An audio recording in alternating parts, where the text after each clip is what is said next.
What's going on, everybody?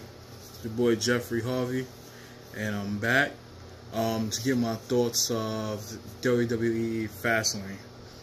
I actually think it was a decent show. You know what I mean? My expectation wasn't set high for it just because that's like the closeout pay-per-view heading into Wrestlemania. But I think it was a very good show. I'm gonna give my thoughts on some of the matches that happened.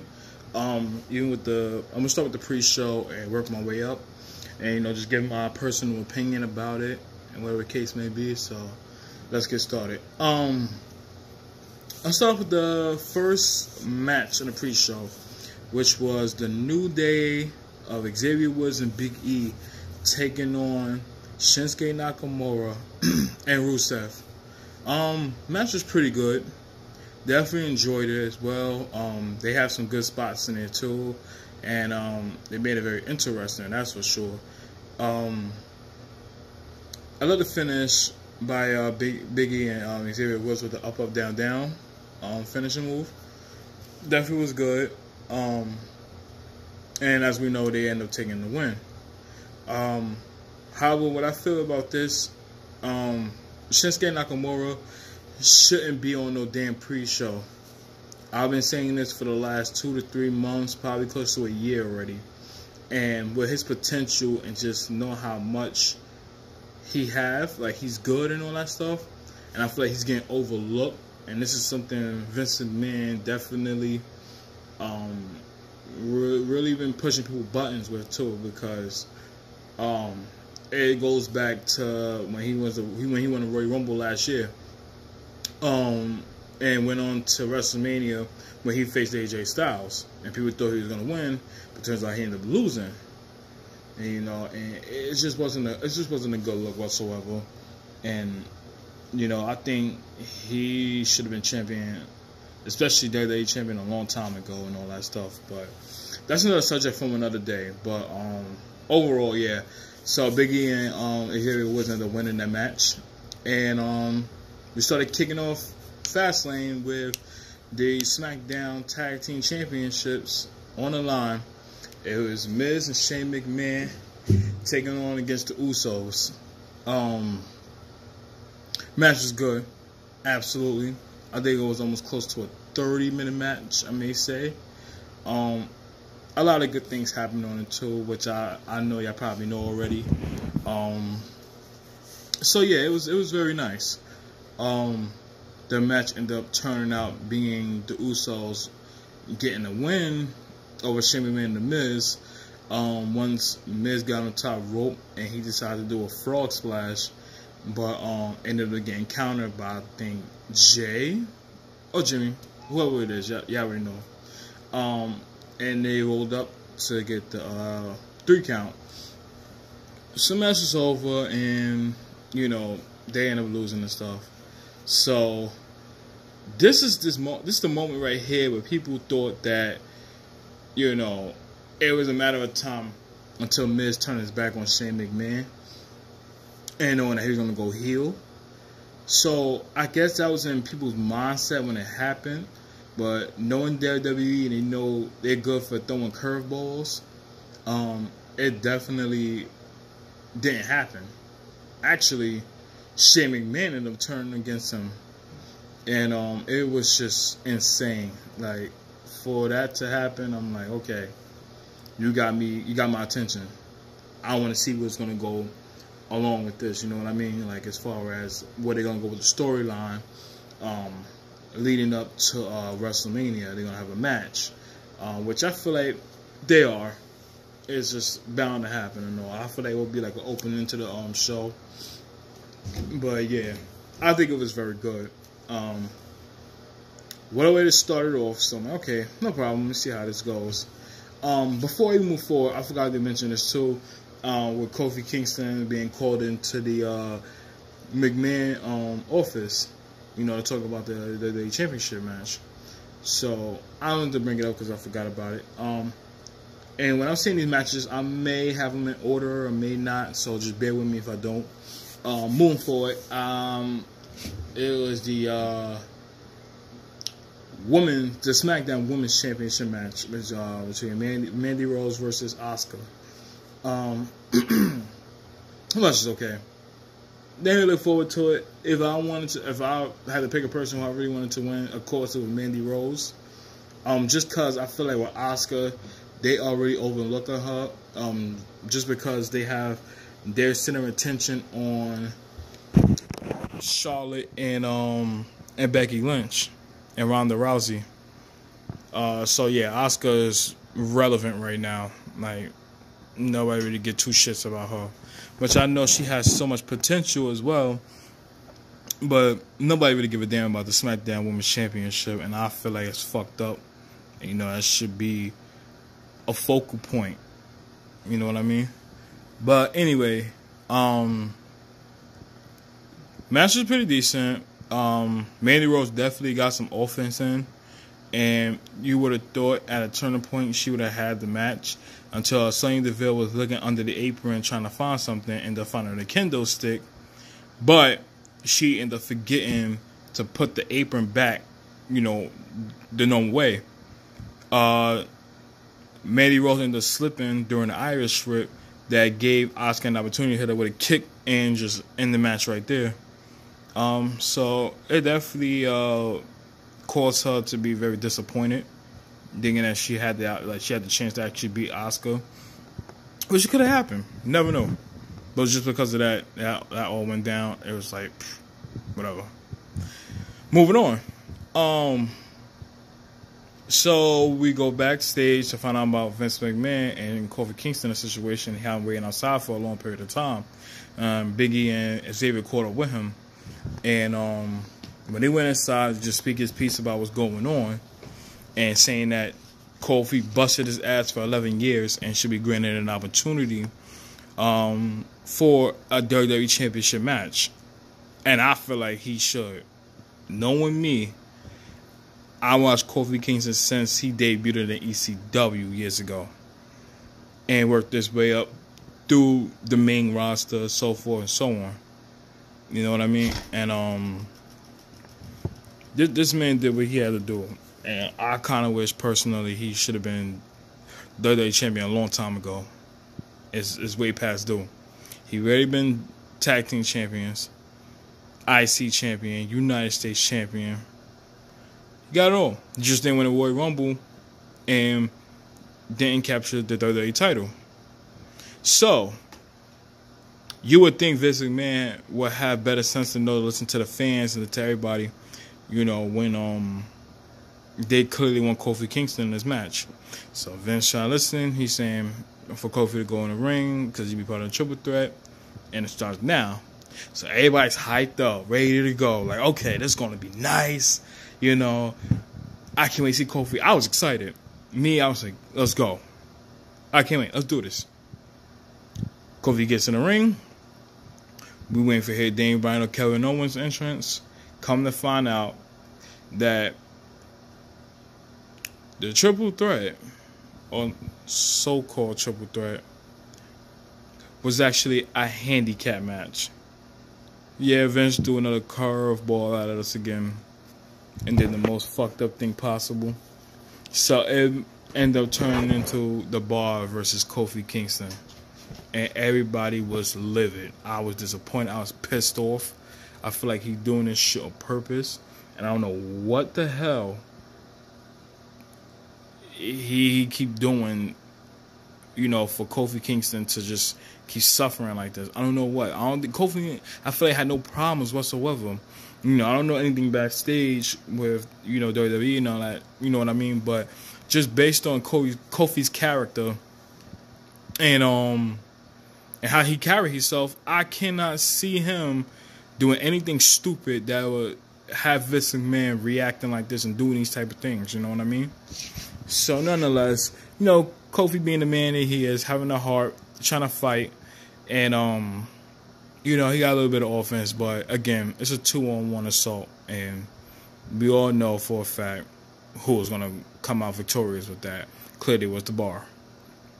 So that happening, Kofi once again out of the title picture, still pissing us off, you know. So that's something definitely gonna have to be discussed, and I hope and pray that they settle this on SmackDown. So we're just gonna have to see. Moving on. Heading into, I believe, the Raw Tag Team Championships, which is Ricochet, Aleister Black versus Chad Gable, Bobby Roode, and the Revival. Match was very good too, spot on. I've been a huge fan of Ricochet since NXT. I just love his acrobatic skills, and you know, he's just a person you can watch all night if you have to. He has a lot of tricks in his arsenal, and he definitely a force to be reckoned with. And as the Black, he's just dangerous. You know what I mean? So I say the sky's the limit for them. They put on a hell of a performance, but and there was one spot when Ricochet was running and he jumped over the turnbuckle to land on, I say, was it Rude? No, it wasn't. It had to be like Dawson or one of them. Somebody on, I believe. But Chad Gable ended up making the tag, got in, and that's when he went against you know, the Revival and stuff. But that didn't turn out pretty well, and ended up being the Revival hitting the Shatter Machine on Chad Gable to have them retain their titles and all. It was a good match. I liked it. You know what I mean? And I say heading into WrestleMania, I think they're going to do it again, I may say. So we're just going to have to find out. But it was good. Next, the women tag team champion, excuse me. Sasha Banks and Bayley versus Nia Jax and Tamina. The match was alright. Not the best. It was alright. I think the good thing about all of this was was after the match, the assault. But Sasha Banks ended up getting a roll up over Tamina, I think. And that's how they won. But afterwards, just Nia Jax and Tamina won an all-out assault and beat the living shit out of them. And they made them have it. And I feel it. And then, to make matters worse, Beth Phoenix was commentating. She come out and tried to like come to the aid of Sasha and Bayley, and it wasn't enough. When you have two dangerous women in the middle of the ring, you know, just waiting for somebody to step up, you know, you just calling for an ass whipping. And then that's what they gave Beth Phoenix. That's what drew out Natalya, and Natalya tried to come in to try to, like, you know, come to the aid of them too, and she got destroyed. So it was just ridiculous. So I felt like it was just a waste of time. So they dominated them and all. If I had to put two and two together, I think at WrestleMania they're just gonna make Beth Phoenix and Natalya versus Nia Jax and Tamina. And for sure, Sasha or Bayley is gonna be facing somebody at WrestleMania, because that women's tag team championship definitely gotta be on the line. You know what I mean? So maybe I want to see that. Moving on, the United States Championship match: Samoa Joe versus R-Truth versus Andrade versus Rey Mysterio. Match was very good too. These men put on a hell of a show. The finish ended up being Samoa Joe putting Rey Mysterio in the coquina clutch and you know, making Mysterio pass out. If you gotta go out, that's the best way to go out without tapping out. And Samoa Joe, I feel like he deserved to be champion just by his promos, his in-ring skills, and all that stuff. I've been preaching this for almost 2 years. You know, some people say because he can't stay healthy, that might probably be an issue, whatever the case may be. But yeah, he's that special. And I'm glad they took the time to at least put the U.S. Championship on and make that championship relevant. So I feel like it's good that Samoa Joe's actually holding it down. And I hope he continues it and his reign be not no short reign. You know, that's all I hope for. But, yep, I'm happy Samoa Joe won. You know what I mean?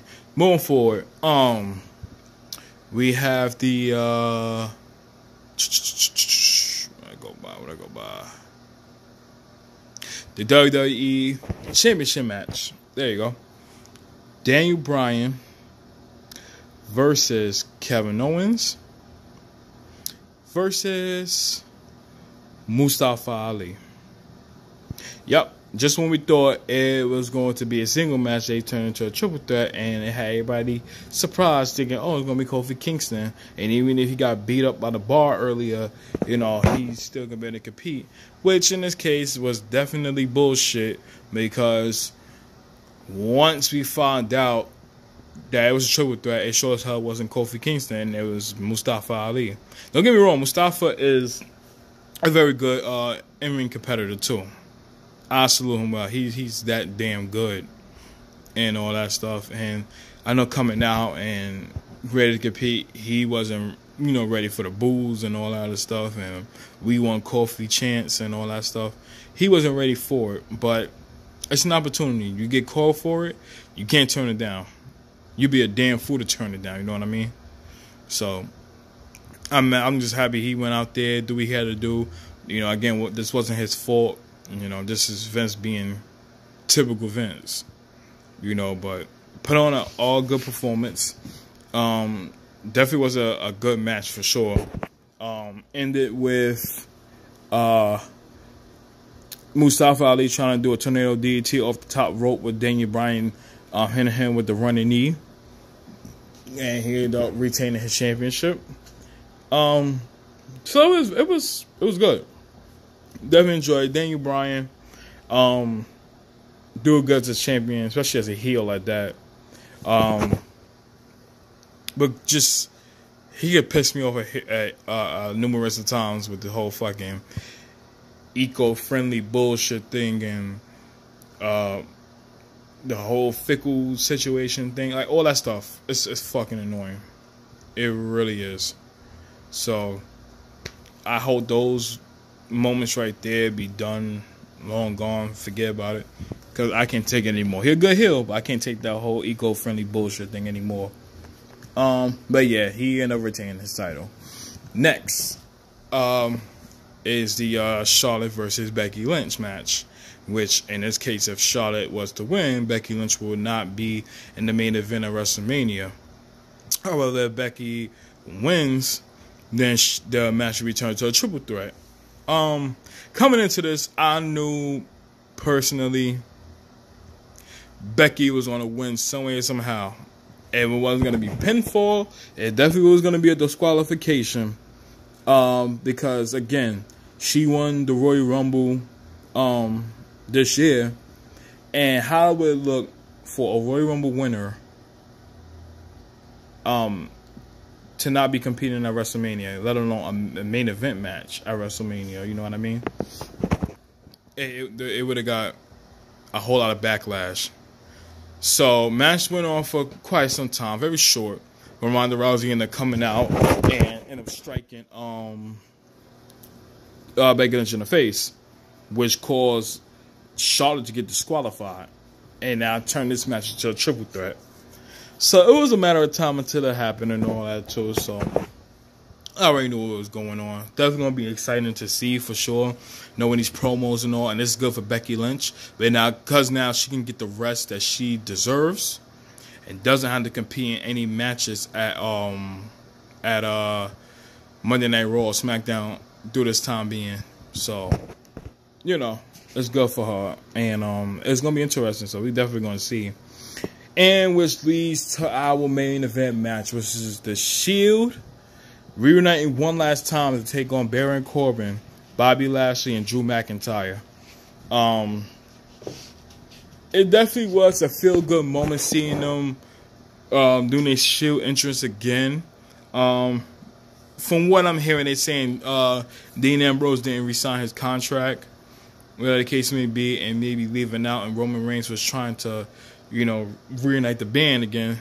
And after everything that happened, even when the time when Dean Ambrose turned on Seth Rollins, the same night that Roman Reigns announced he had leukemia, Seth Rollins wasn't feeling that. And I don't blame him either, because I win. But for Reigns' sake, it's like tomorrow is not promised. And, you know, I guess for him, I guess he felt like he got to start living in the past. You know what I mean? And just do this for him. And I guess for Seth Rollins to put all that shit aside and do this for one last time, I salute him so much for doing that. You know, and Dean Ambrose for actually, you know, helping him out to reform him again and have this match. Overall match was definitely good. It got crazy to where Dean Ambrose was handling both Drew McIntyre and Bobby Lashley outside of the ring and was over there right by the pre-show panel. And it got insane. So they had some good spots up. And them doing a triple power bomb to Drew McIntyre on the announce table and all that stuff. And the final ending of their triple power bomb to Baron Corbin. But what made it special about that is just Seth Rollins. At the last part before they did it, I kind of looked at him saying, "One more motherfucking time." I felt that. I felt that because this is it. And I know him. And I'm like, psh, you can't tell I made nothing. They was really serious about this. And it's just more of a blessing that I was able to see Roman Reigns compete again in the ring. It's like he never left. But nonetheless, they hit the triple powerbomb on Baron Corbin and ended up getting the win. And that was a good way to close a chapter on the Shield. As far as I know personally, I don't think Dean Ambrose is going anywhere. Vince McMahon kind of knows that he is attracting money by being on the roster. And he still got talent. He still got it. So why give him away on this case? You know, just treating him like a jobber. You know? So I feel like they should still keep him. Give him a reason to resign his contract. And have him go on as a singles competitor, going for the IC championship and all that. And kind of easing his way in for the Universal title. Those type of things. I feel like it will work. You know, so yeah, that was the closeout of Fastlane. And I feel like that was a good closeout show heading into WrestleMania. Because now it's time to set up a lot of matches, storylines, and everything. You know, what we're waiting for and all. So, I liked it. It was okay. And yeah, that's all I can say about that. And we just got to look forward to more of Raw and SmackDown for these next 3 weeks to come. But, yeah, those are my opinions and all. If you have any questions, leave a comment down below. Give me your opinion. Tell me how you feel about Fastlane and all that stuff. And if you could, you could please subscribe to my channel and all. I will highly appreciate it. I'm gonna continue putting out more content with WWE and all that stuff, and you know, keep giving y'all the good shit and giving my personal opinions and all that. You know what I mean? So yeah, so just let me know how you feel about it. I love your feedback for sure. And next time I'll be back, we'll be discussing about what happened with Monday Night Raw and all that too. So thank y'all a ton for watching this video. My name is Jeffrey again. I salute y'all. Thank you. Peace.